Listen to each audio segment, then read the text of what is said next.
from the frozen desert of Uzbekistan. Welcome to the GCN Show!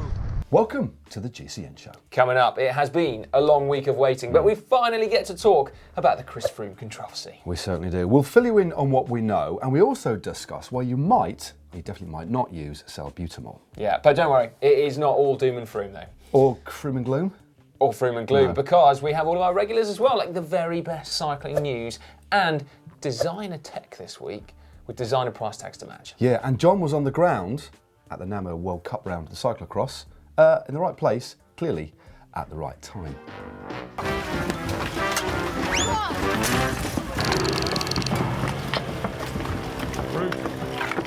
It's a tough old game, isn't it? I know. Hopefully John wasn't on the ground quite like that No. poor lad from Slovenia. Do you have any idea where Lloydie is, by the way? I think he might be in Canada. Are those glasses relevant to that statement? These are my moose glasses. Canadian glasses. Hi, Dan. Greetings from Ottawa. Ottawa. This is Chris. So I can never say that right.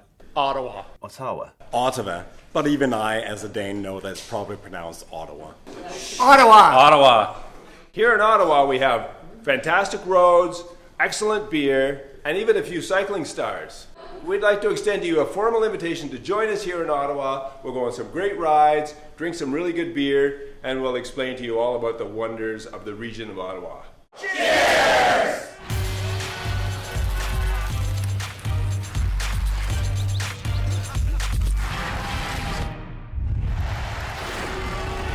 This week in the world of cycling, we learned just what it costs to make your city into a cycling paradise. £1.5 billion, or so says UK cycling legend Chris Boardman, who submitted a blueprint to the British city of Manchester to do just that. And he also said it would save the city nearly 6 times that, so £8.3 billion. Yes, £billion. Sounds like good value, doesn't it? Now, we also learned this week that the curse of GCN really is quite remarkably strong. 2 weeks ago, we said this.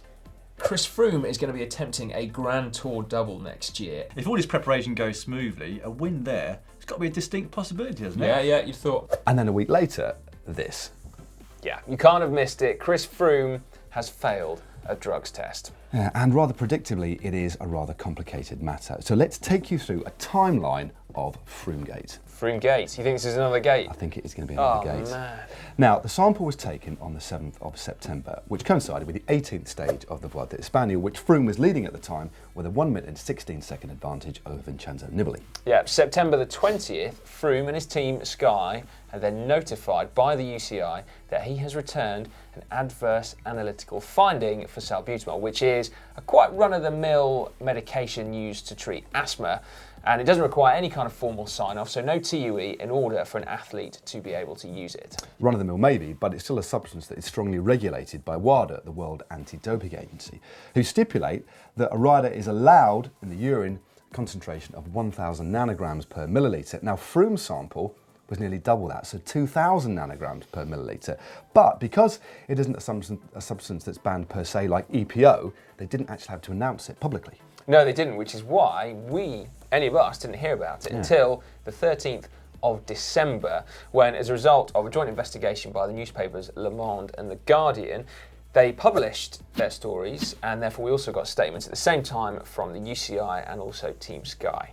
One can pretty easily imagine, though, since the 20th of September, Team Sky and Chris Froome beavering away, rather furiously in fact, behind the scenes, trying to explain how he got that concentration of salbutamol in his urine, whilst at the same time pretty much stating business as usual, like announcing his participation in the Giro d'Italia. That's a weird thought, that one, isn't it? So, where then do we stand now? Well, you'll need to brace yourselves. This is going to play out over a very, very long time indeed. That's right. As it stands at the moment, Chris Froome is not sanctioned in any way, so he is still free to race, and indeed, he is still the winner currently of the Vuelta 2017. Now, it may be possible for him to be able to explain himself and to escape a ban, or, quite likely as well, he might not. Now, his most likely defence lies in a test called a pharmacokinetic study, where basically Chris Froome and his team have to prove that even if he took the stated dose, he excreted in his urine more than what was allowed. Exactly. And if he fails to do that, then he will get a ban. a maximum of 2 years, although other cyclists that have suffered a similar fate have had between 9 months and a year. What we don't know is how many other cyclists have been in Chris Froome's position without us, the general public, knowing about it. Exactly, yeah, because presumably if the UCI allows riders to explain salbutamol findings in private and they're then successful, we would never know about it.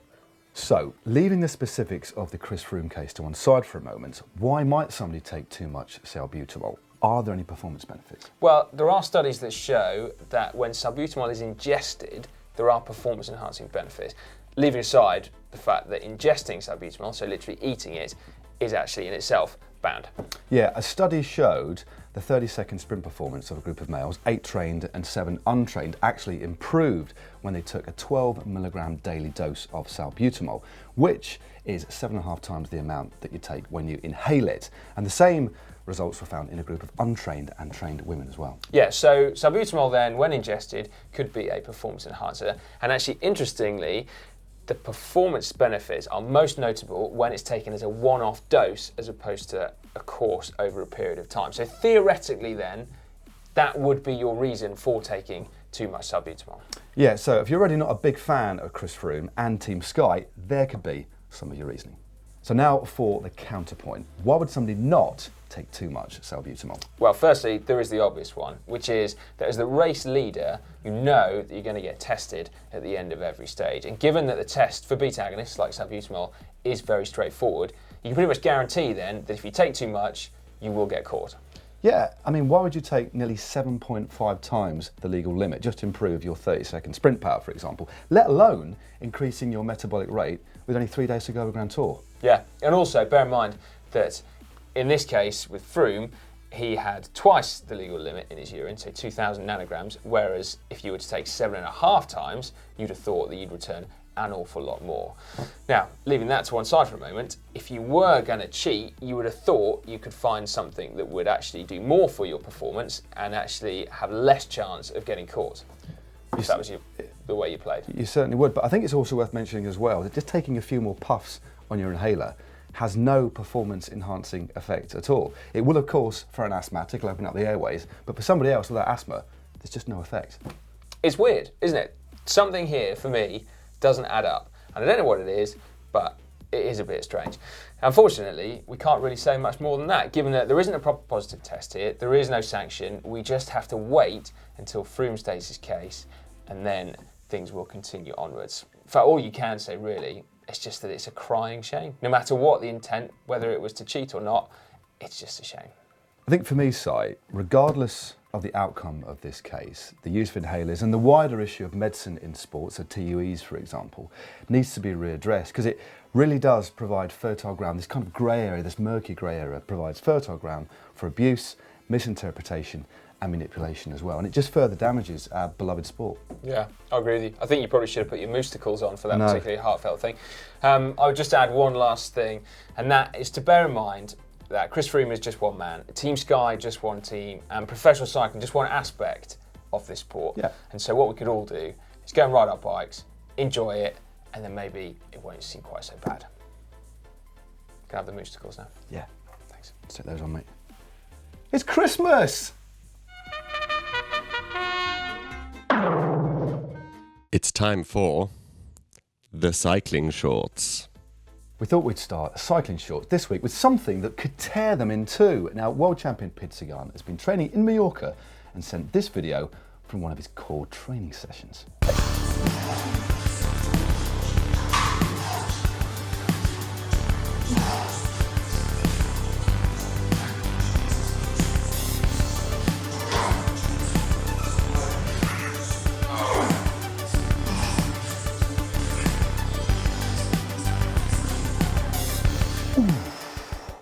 A little bit painful, doesn't it? Possibly even slightly fake. It does, but we thought we'd have a go ourselves. Not me, I'm still recuperating from my rib injury. Good excuse, that. But Si, how low can you go? Just give us a bit more than that, please. No. 46. Any more? No, 46. Not very, I think, probably the answer to that one. In summary, that was very, very mediocre. So about 2 foot, I reckon, more. And check out this video of Robert Forsman warming up for a track event those amazing thighs of his.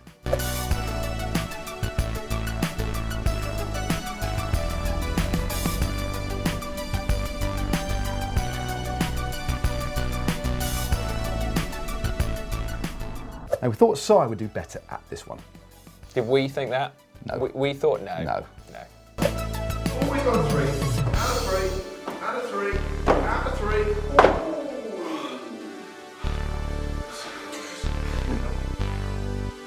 Well, there you go. Mate. Yeah. Not good at all, mate. Sorry, buddy. No.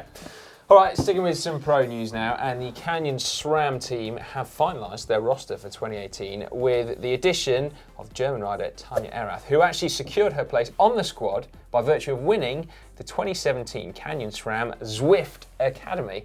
Now, Matt, you were actually there for the finals, that rather ill-fated trip where you suffered an unfortunate go-karting crash and a broken rib. I'm sorry, I shouldn't smirk. Been laughing all the time. And there is a video of that coming up on Thursday. Is the go-kart crash in there? One of the crashes is in there. Oh. Yeah. It was.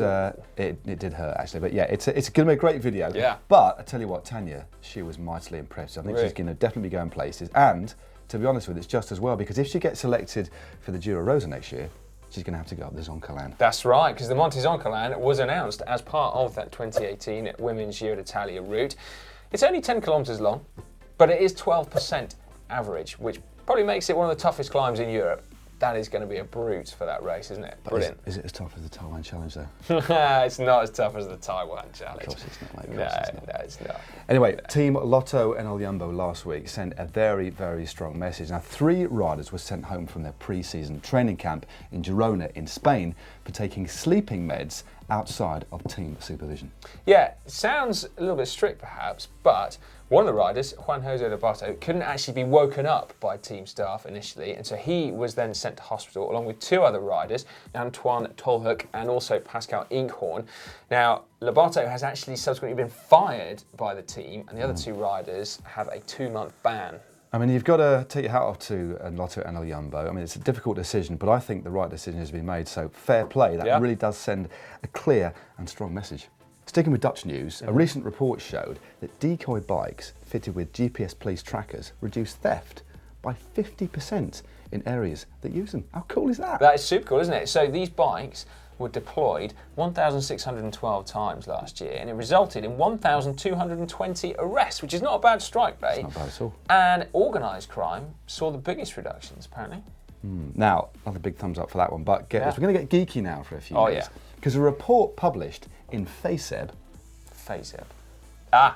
The official journal of the Federation of American Societies for Experimental Biology. That is one of my favourites. It's one of my favourite journals as well. Yeah. Well, researchers found, and the researchers were from where? I don't know, where were they? The Netherlands. Hey, the Netherlands! They're having a good week, the Dutch, aren't they? Apart from cyclocross, but we'll come to that. That's just a little bit cheeky. So, but anyway, they found that the best way to improve your sprint power and your endurance performance was basically to increase the length of your muscle fibres and also the density of your capillaries. That's fascinating. They said how? No. Oh.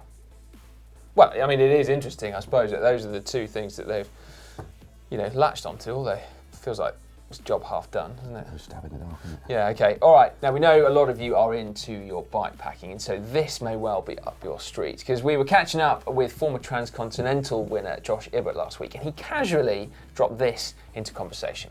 The Silk Road Mountain Race. Just check this out. 1,700 kilometres of epic gravel roads. Now, stick this one in your diaries, gnarly dudes. 18th of August is when it starts. That's right.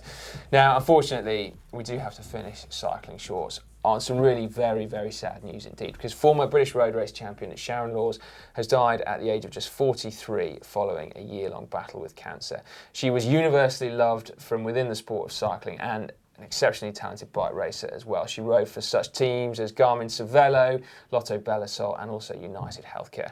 And so we would of course like to send our condolences to her family and friends.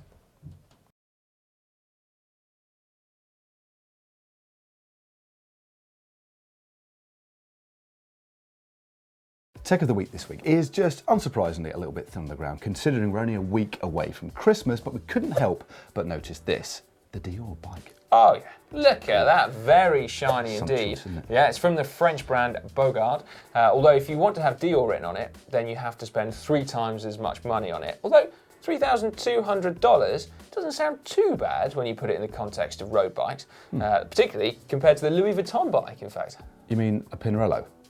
I mean a Pinarello, yeah. Owned by the same company that owned Louis Vuitton? Yeah, just without the Louis Vuitton branding on it. Indeed. And what about this? The Barber Brompton. 2 of the most respected British brands have got together for a nice little collaboration. Although this will only set you back an extra £300, which isn't too bad. That sounds cheap at the price, doesn't it? Particularly when you put it in the context of any kind of car/bike manufacturer collaborations, because you could spend casual $30,000 on your Aston Martin bike, or how about $39,000 on your Bugatti bike? $39,000? Yeah.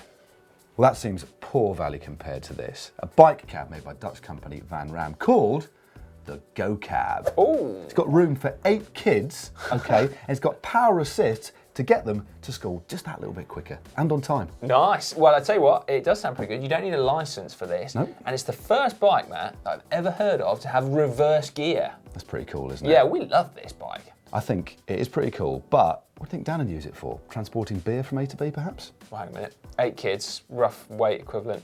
No, I don't think Dan could use it to transport his beer. It's into the first turn. Oh, shit! Shit!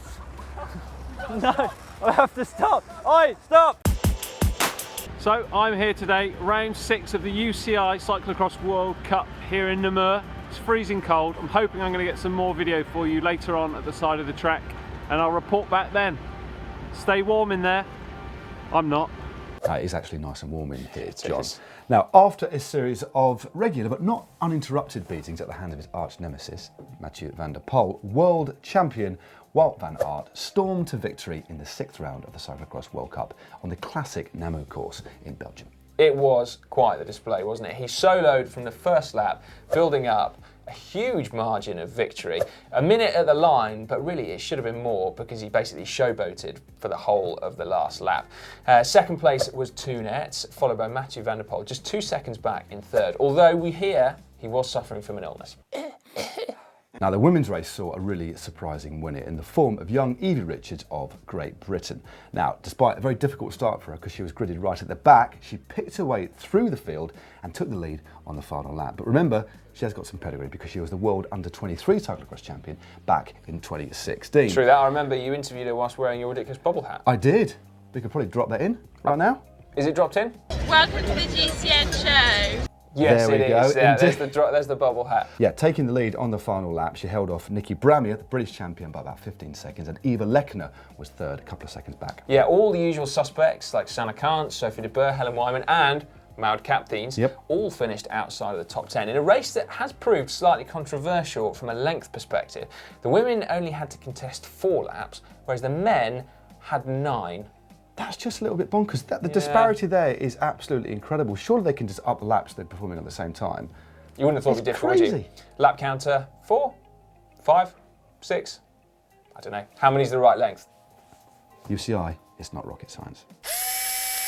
It's time now for hack/bodge of the week with a festive event this week, isn't it? I'm going to put these on.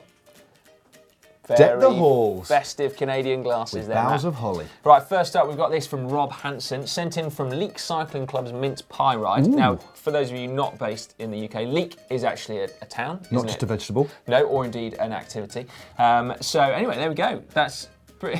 What are you smirking at? Activity, like well, you that. know, going for a leak. I know. Like a verb, yeah.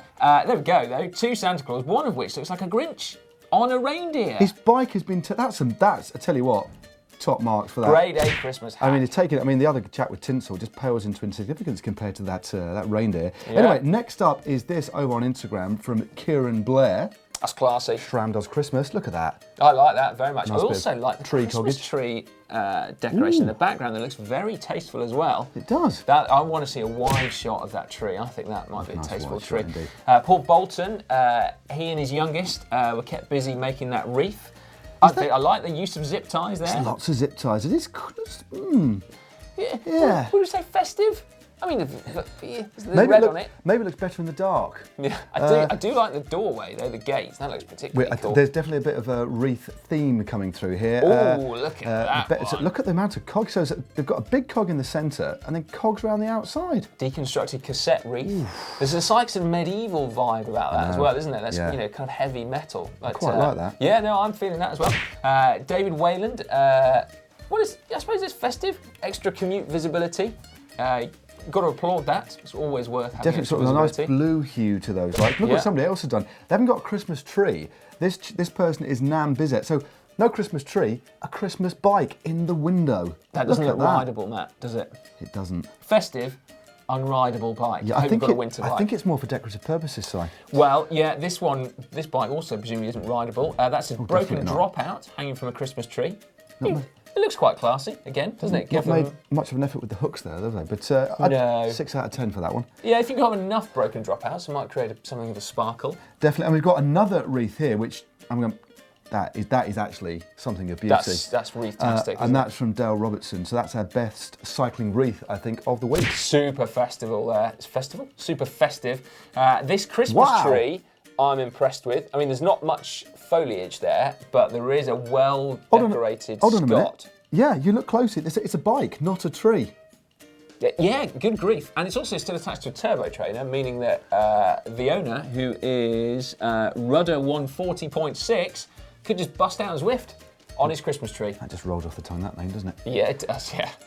Keep them coming into the new year. Well, that's it. Unfortunately, no more opportunity for festive hacks or bodges. Although New Year bodges, though, could work. Couldn't it? Sort of a New Year themed bodge, perhaps? Just our normal hacks and bodges, mate. I can't wait to get back to normal service. Not that I'm the Scrooge or the Grinch like that chap at the beginning on a reindeer bike, but you know. Anyway, GCN hack on social media. All platforms of social media.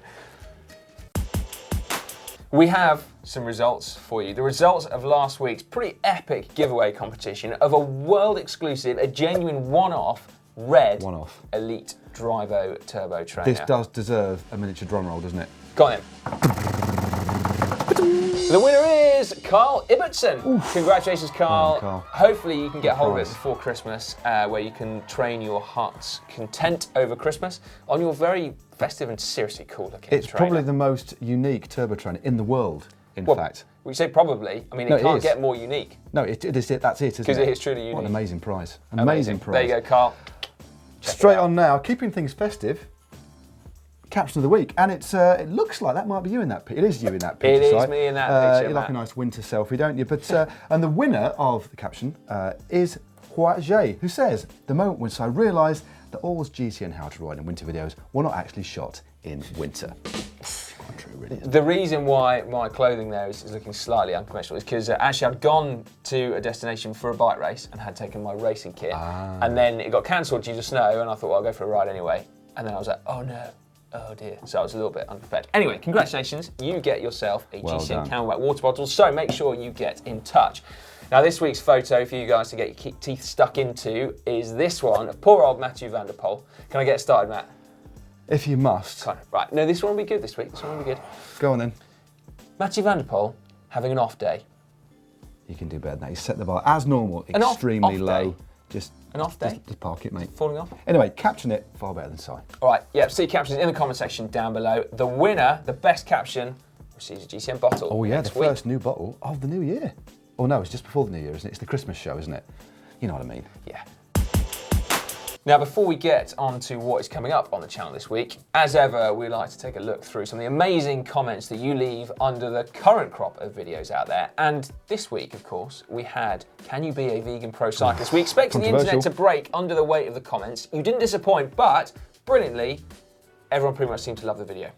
Yeah, I mean, so it was actually really quite enlightening to read the comments. Yep. It went down really well. Anyway, we've got to pick a favourite couple here. First of which is from KFarms95, who says, very good video. I'm glad GCN took on this challenge. Personally, I work in agriculture, so I see a lot of opinions on this topic all of the time. Either way you side, I feel that this information is great and useful. One way or the other, I think this is very valuable to know, not only for vegans, but for non-vegans as well. Great video. Thanks very much for getting Yeah, that's cool. And also Thought for Food TV expressed an opinion shared by many of you, which is that Nigel Mitchell, the nutritionist that we spoke to, actually deserves a lot of credit for this. Yeah. He said, thanks to GCN for bringing up this subject and to Nigel for being so open-minded about plant-based nutrition. Cycling is definitely a bit behind the times when it comes to plant-based diets. It's time for a shift. Thanks for your comments. And of course, keep those comments coming. Love to hear what you've got to say. We absolutely love reading your comments. Now, we do have some more cracking content coming. Even though it's Christmas, we've got some cool content coming up, haven't we? On Wednesday, we have a first look at the Every Sight glasses. They are super cool. Bit of future tech right there. Definitely. On Thursday, we have a video, my video, that I went over to Germany for the Zwift Women's Academy, the Canyon SRAM Zwift Academy. And on Friday, this is a banger, isn't it? Oh, yeah. This is an absolute banger. It's the epic eBay challenge video. That's right. You've been asking for a long time for this. And so here it is, the eBay challenge. I've seen it, I'm so excited. On Saturday, it's Ask GC Anything. Sunday's Pro Bike, well, it's not so much from Pro Bike, it's a graduate from hack/bodge to GCN Pro Bike. It's the DeLorean. Back from the future. That one is flipping amazing. You stole my line. Brilliant stuff. Sorry, mate, sorry. And then on Monday, we have a very, very special, quite important Maintenance Monday for you all to check out. I'm intrigued. And Tuesday, of course, it's our annual award show. Woohoo! Oh yeah, GCN Show goes award-tastic. With chocolates. Yeah. And a bit of champers. And some champers, yeah. Plenty of beer. And snacks as well. Yeah, corn stacks. It's a great day filming that, wasn't it? Christmassy, wasn't it? From Bogota, Colombia. Welcome to the GCN Show. We're getting towards the end of the show, so that can only mean one thing. Extreme Corner. Now this week comes from the evidently very talented Veloci Posse, based in London. That's quite catchy, isn't it? It is, isn't it? Check this out. Very impressive.